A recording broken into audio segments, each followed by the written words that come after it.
লোকসভার ইলেকশনকে লক্ষ্য করে কিন্তু তৃণমূলের মধ্যে পাশা চালাচালি এবং ল্যাং মারামারি শুরু হয়ে গেছে নব্য তৃণমূল এবং নতুন তৃণমূলের মধ্যে। বিষয়টিকে কিভাবে দেখছেন? দেখুন, আদি আর নব্যর মধ্যে একটা লড়াই দেখতে পাচ্ছি আমরা। কতটা সত্যতা আছে এটাও প্রশ্ন থেকে যাচ্ছে। তারপরেও বলবো, এটা লড়াই চলছে কে সিন্ডিকেট রাজকে কন্ট্রোল করবে। এরা বক্তব্য হচ্ছে, আমার তো মনে হয় পুরাতনগুলো এতদিন খেয়েছে, তোমরা সাইডে যাও, আমরা নতুন এসছি, আমাদেরকে একটু সুযোগ দাও। এটা মানুষের কাজ করবে, মানুষকে উপকৃত করবে, এই স্লোগান এদের মুখে দেখতে পাচ্ছি না। এরা যে মানুষের হয়ে কথা বলবে দেখতে পাচ্ছি না। কোথায় আজকে দেখুন না, বেডের জন্য মানুষ হন্য হয়ে ঘুরছে, বেড পাচ্ছে না হসপিটালে, সেই নিয়ে এদের কোনো কথা নাই।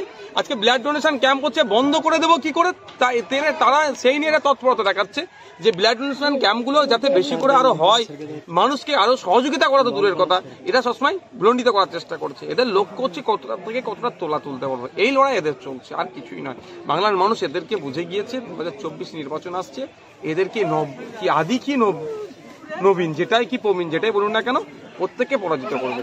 বসিরহাটের বুকে আপনারা কি প্রার্থী দিতে পারবেন? অবশ্যই আমাদের ইচ্ছা আছে। বসিরহাটকে আমাদের 5টা সিটের মধ্যে একটা সিট আছে বসিরহাট। অনেক সিটই দেবো আমি বলছি, আর 5টা সিটের মধ্যে একটা সিট বসিরহাট, কারণ বসিরহাটের মানুষের সাথে বিচারিতা হচ্ছে। বসিরহাটে তথাকথিত একটা সংখ্যালঘু পরিবারের মহিলাকে নিয়েছে দাঁড় করিয়ে ভোট চুরি করা হয়েছে। বসিরহাটের মানুষ ধর্মনিরপেক্ষ মানুষ, শুধু সংখ্যালঘু বা সংখ্যাগুরুর এখানে ব্যাপার ছিল না, কিন্তু যেভাবে এদের সাথে দ্বিচারিতা করানো হয়েছে, বসিরহাটের মানুষের চা পাওয়ার কথা পার্লামেন্টে শুনতে পাইনি। ওখানে গিয়ে বসিরহাটের এমপিকে টিকটক ভিডিও বা সেলফি তুলতে দেখা গিয়েছে, বসিরহাটের মানুষের কথা শুনেনি বা বলেওনি। তো আগামী দিনে বসিরহাটের মানুষরা তৃণমূল কংগ্রেসের ফাঁদে পা দেবে না। তো বিজেপিকে তো পরাস্তই করবে, সাথে সাথে তৃণমূল কংগ্রেসকে পরাস্ত করবে। আগামী দিনে আইএসএফ এর প্রার্থীকে বসিরহাট থেকে জয়ী করে লোকসভার মধ্যে পাঠাবে মানুষের হয়ে কথা বলার জন্য। বসিরহাটের বুকে যেভাবে সন্ত্রাস সৃষ্টি হয়, আপনাদের ভোটাররা কি ভোট দিতে যেতে পারবে ভোট কেন্দ্রে? দেখুন, ওটা ইসিআই এর দায়িত্ব হচ্ছে সুনিশ্চিত করা, মানুষের রায় মতামত প্রদানের সুব্যবস্থা করে দেওয়া হচ্ছে, এটা দায়িত্ব হচ্ছে ইসিআই। আশা করবো ইলেকশন কমিশন অফ ইন্ডিয়ার হাতে থাকবে, তখন আর রাজ্য পুলিশ থাকবে না, সেন্ট্রাল ফোর্স থাকবে। যে গুন্ডা মস্তান যেগুলো যারা গণতন্ত্রকে হত্যা করে, তাদেরকে ধরে জেলের মধ্যে রেখে শান্তিপূর্ণভাবে অবাধ নির্বাচন করে দেখিয়ে দেবে যে মানুষের মতামত দেওয়ার যে জায়গাটা আছে, সংবিধানের 326 ধারায় উল্লেখ আছে, 18 বছরের ঊর্ধ্বে ভারতীয় নাগরিক হলে ভোটদান করতে পারবে, তার সুব্যবস্থা করে দেবে। প্রশাসন যদি সন্ত্রাস রুখতে না পারে, আপনার দলের কর্মীরা কি রুখে দাঁড়াবে? দেখুন, গণতন্ত্রকে রক্ষার জন্য আমরা গণতান্ত্রিক প্রক্রিয়াতে অবশ্যই কাজ করব। কেন্দ্র নতুন একটা আইন আনছে পরিবহন নিয়ে, সেই আইনের বিরোধিতা করে বিভিন্ন জায়গাতে বিক্ষোভ রাস্তা অবরোধ শুরু হয়েছে, কি বলবেন? দেখুন, কেন্দ্রের যে পরিবহনের ক্ষেত্রে যে আইনটা নিয়ে এসেছে, আমিও কিছুটা পড়লাম, আমি মনে করলাম ওটা ড্রাইভার ভাইদের সম্পূর্ণ বিপক্ষে গিয়েছে। আমিও ড্রাইভার, মধ্যে মধ্যে আমাকেও গাড়ি চালাতে হয়, আরো ড্রাইভার যারা আছেন তাদের সম্পূর্ণ বিপক্ষে গিয়েছে। আমি একটা কথা বলে রাখি, আমিও যখন ড্রাইভ করি বা আর 5টা ড্রাইভারকে জিজ্ঞাসা করবেন, ড্রাইভার ইচ্ছাকৃতভাবে একটা পিঁপড়েকেও মারতে চায় না। অনেক ক্ষেত্রে আপনারা অনেকে খবর করেছেন যে একটা কুকুরের বাচ্চাকে বাঁচাতে গিয়ে গাড়ি সমেত পাল্টি খেয়েছে, প্রাণ গেছে। তাহলে সে ইচ্ছাকৃতভাবে মানুষ তো মারা তো দূরের কথা, কুকুর বাচ্চাকে মারতে চায় না। তাহলে যেভাবে 7 বছর 10 বছর জরিমানা করা হচ্ছে, ড্রাইভারদের উপর চাপিয়ে দেওয়া হচ্ছে, এটা মেনে নেওয়া যায় না। এর বিরুদ্ধে আমরা করছি।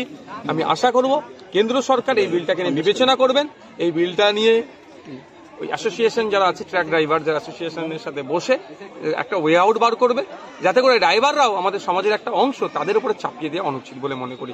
তৃণমূলের প্রতিষ্ঠা দিবসে সন্দেশখালীর তৃণমূল নেতা শেখ শাহজাহান বিরোধী দলনেতা শুভেন্দু অধিকারীকে বুনো মোষ বলেছেন, কাথির বুনো মোষ, এটা কিভাবে দেখছেন? এই ধরনের, দেখুন, যদি বিরোধী দলনেতার ক্ষেত্রে বলছেন, যার ক্ষেত্রে হোক, যদি এই ধরনের অবাঞ্ছিত মন্তব্য করে, এটা কোনোভাবেই কাম্য নয়। আমরা জনপ্রতিনিধি, আমরা বা যারা রাজনীতি করতে এসেছি কিসের জন্য? রাষ্ট্রবাসী সেবা করতে। রাষ্ট্রবাসী সেবা করতে গেলে কাউকে বুনো মোষও বলতে লাগে না, কাউকে গালাগালিও দিতে লাগে না, কাউকে অশ্লীল ভাষা প্রয়োগ করতে লাগে না। এরা রাষ্ট্র সেবার নামে নিজের পকেটের সেবা, নিজের পরিবারের সেবা করছে, নিজের অস্তিত্ব টিকিয়ে রাখার ফলে এই ধরনের অবাঞ্ছিত মন্তব্য করছে, এটা মোটেও কাম্য নয়। বিভিন্ন সময় বিভিন্নভাবে দেখেছি শব্দের যে চালাচালি হয়, অসংসদীয় শব্দের চালাচালির ফলে সমাজ বিপথে যাচ্ছে। আমাদের কাজ হবে মানুষকে বেটার সার্ভিস প্রোভাইড করা, সেটা না করতে পেরে আমরা সাবজেক্ট থেকে ঘুরে গিয়ে অবজেক্ট নিয়ে এই ধরনের হই করছে, এটা মোটেও কাম্য না। আইএসএফ যেভাবে লড়াইয়ে উঠে আসছে, তাতে কি তৃণমূল থেকে অর্থাৎ প্রশাসন দিয়ে বিভিন্ন জায়গাতে আপনাদের মিটিং মিছিলে আটকানো হচ্ছে, বিষয়টি কিভাবে দেখছেন? তাহলে আপনাদের কি ভয় পাচ্ছে? গণতন্ত্রের পরিপন্থী এরা, গণতন্ত্রকে মান্যতা দেয় না। আপনারা সকলেই জানেন, গণতন্ত্রে বিরোধী যতক্ষণ শক্তিশালী থাকবে, যতটা শক্তিশালী থাকবে, গণতন্ত্র অতটাই সুরক্ষিত থাকবে। কিন্তু দুঃখের বিষয়, এই স্বৈরাচারী সরকার তৃণমূল কংগ্রেস পশ্চিমবাংলায় এক প্রকার রাজতন্ত্র কায়েম করার চেষ্টা করছে পুলিশকে দিয়ে, প্রশাসনকে দিয়ে। আমাদের যেখানে কার্যকলাপ চলছে, আমাদের কর্মীদের নামে কোনো জায়গায় মিথ্যা কেস, কোনো জায়গায় মারধর করে বিভিন্নভাবে আমাদের কার্যক্রমকে আটকানোর চেষ্টা করছে। তবে তৃণমূল কংগ্রেস পৃথিবীর বিপ্লবের ইতিহাস হয়তো মনে হয় পড়েনি, ফলে এই হচ্ছে। পৃথিবীর বিপ্লবের ইতিহাস দেখলে দেখা যাবে যতই অন্যায় অত্যাচার করুক না কেন, বিপ্লবের যে লক্ষ্য সেটা সংগঠিত হয়েছে। আমাদের বিপ্লবটা এটাই, সমাজকে পরিবর্তন করতে হবে, ক্ষমতা দখল নয়। সুতরাং আমরা বিপ্লব সংগঠিত করতে পারবো, সমাজ পরিবর্তন হবে। এই অবাঞ্ছিত মন্তব্য যারা করছে নেতাদের বিরুদ্ধে বা যার বিরুদ্ধে যে যা করছে, শব্দের চলাচলি আমরা বন্ধ করে সুষ্ঠু সমাজ ব্যবস্থা দেবো। যেখানে একটা চায়ের দোকানের নিচে যেমন শহরে বাবুরা, বড় বড় নেতারা যেমন এসি ঘরে বসে চা খায়, যারা বুথের স্তরে সেই পরিবেশ আমরা ফিরিয়ে নিয়ে আসবো। মানে ডায়মন্ড হারবার ছেড়ে অন্য কোনো লোকসভা ভোটে অন্য কোনো জায়গায় যেতে চান না, ডায়মন্ড হারবারে থাকতে চান, এই বিষয়ে কি বলবেন? দেখুন, তার ব্যাপার তাদের কোথায় দাঁড়াবে। তিনি দুবারের এমপি ওখানকার, তবে ওখানে এবারে দাঁড়ালে উনি প্রাক্তন হবে, 3 বার আর হবে না ওনার। তোয়া সিদ্দিকী বলছে যে ফুরফুরে মানুষের জিতে এমন করছে যেন নবান্ন দখল করেছে, এই বিষয়ে আপনি কি বলবেন? দেখুন, উনি তো রাজনৈতিক লোক নয়, আমি এখন রাজনীতির লোক হয়ে গেছি। রাজনীতির লোক আমাকে কোনো এই ধরনের প্রশ্ন করলে আমি উত্তর দেবো। উনি অরাজনৈতিক লোক, উনি অরাজনৈতিক থাকারে আমার ভালো। তবে একটা কথা যখন বলেন নবান্ন দখল করতে গেলে স্টেপ বাই স্টেপ এগোতে হয়। এটা একটা ওয়ান অফ দোজ স্টেপ এটা, যে এখন মাদ্রাসা নির্বাচনে যে জয়ী হয়েছে, আগামী দিনে লোকসভা নির্বাচন হবে, 2026-এ বিধানসভা নির্বাচন, নবান্ন দখল গণতান্ত্রিক। শওকত মোল্লা বলছে যে ডায়মন্ড হাওড়া থেকে যদি নওশাদ সিদ্দিকী জিততে পারে তাহলে আমি রাজনীতি ছেড়ে দেবো। ওটার সাথে কাজের মিল আছে? এর আগে বলেছিল যে ওনার নেত্রী কি বলেছিল, ডবল চাকরি দিতে পেরেছে? বলেছিল ক্ষমতায় আসলে 6 মাসের মধ্যে শিল্প এনে দেবে। ওনার নেত্রী দিতে পেরেছে?